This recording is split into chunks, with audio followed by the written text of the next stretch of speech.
I want to give you an update on our young peach tree that we've been training here in our orchard at our studio garden. If you've been following our program, you'll know that we've had this project going on for the last couple of years. We bought this tree 2 years ago. It was a whip. It was in about a 1-gallon size container. It was just one stick, about 5 or 6 feet tall. We planted it in the ground. And then we did something drastic. We just came out with our loppers and we cut it off right after we planted it about 18 inches from the ground. And we did that so we would get some stems breaking out here at that point that we could use to select 3 for our main scaffold branches. A year later, last year on our program, we selected these 3, and you can see they've gotten quite large in 1 year. Well, we need to do some more training to keep developing this young peach tree. Now, for most peach trees, most established peach trees that you're getting fruit off of, the time to prune those would be right when the flower buds are opened up. We want to prune our trees before the leaves come out, so when that burst of growth happens, we've got all those cuts made and the new growth will be directed where we want it to grow. And if we wait until the flower buds are open, we can see how many of those flower buds survive the winter. For example, if the only flower buds that survived are on branches that we need to cut away, we may want to delay that pruning until the next year, and maybe we'll have some more flower buds survive. But you can tell the difference between the flower buds and the leaf buds on a peach tree because of their shape. Right here we've got some flower buds, and you can see that they are round, and right up here we've got a leaf bud, and the leaf buds are pointed. So pointed leaf buds, round flower buds. And some of the flower buds on this Loring variety of peach are already starting to open up a little bit, and a lot of those will probably be frozen. So on a young tree that we're still training, we don't need a fruit set. We want all the energy growing into the development of the tree. We can prune it before the flower buds have finished opening up. So that's what we're going to do, and we're going to work a little bit more at training this young tree.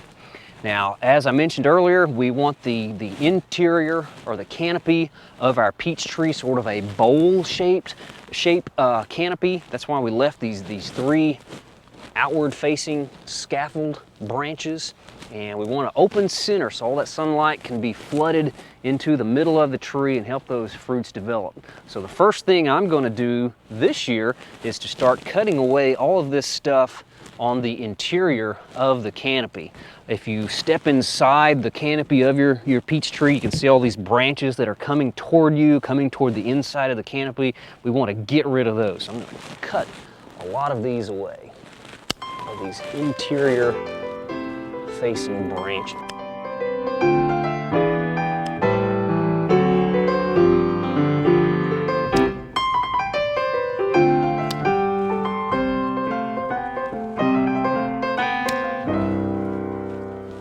Well, you can see we've got the bowl or the inner part of the canopy cleared out, got all those things going straight up or into the center. We've got more of an open area in the center of our peach tree. The next step we want to do is select some sub-scaffolds. We've got our main scaffolds down here, and we headed those back to get more branching out here on the end. And now we want to select about 2 sub-scaffolds beyond this point to continue that branching. And when you're selecting the sub-scaffolds, what you want to look at is the angle of the branch. Now, this one is too upright. We don't want this branch to continue because it's going to sort of fill in the inner part of the canopy. So we want to take it out.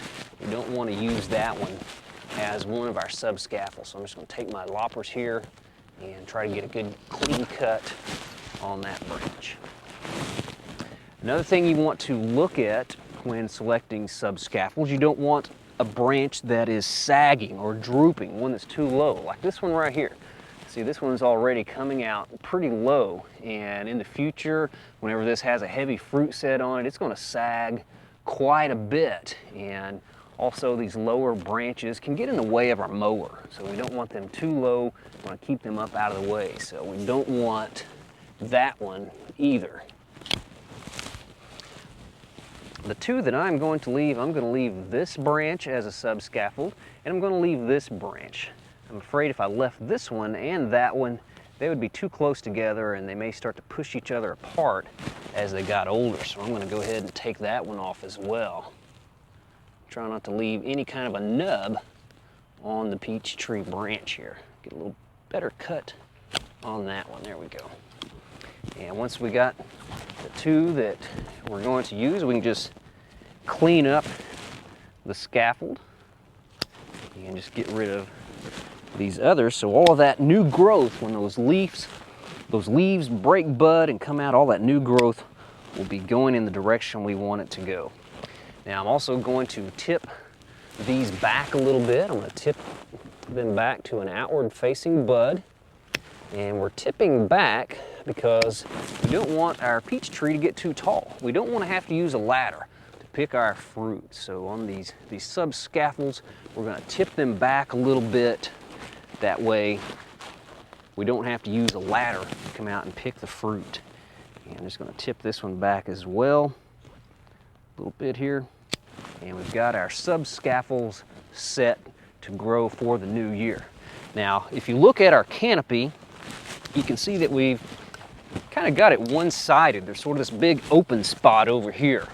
And so when we select our sub-scaffolds on this side of the tree, we want to direct some of that growth to sort of fill in this open area. So this one would be a really good candidate on this side of the tree to sort of fill in that open area. Now over here, this branch right here would be a good candidate to, again, try to fill in this area, but it needs a little bit of help.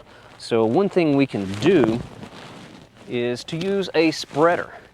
Now, a spreader is just any stiff object that we can use to spread those branches a little bit, something like a toothpick or a clothespin or just a sharp stick, and we just wedge that in that branch angle right there and just direct that branch more over into that open area. We could come out and tie something around this that wouldn't hurt the branches to help hold that spreader in place.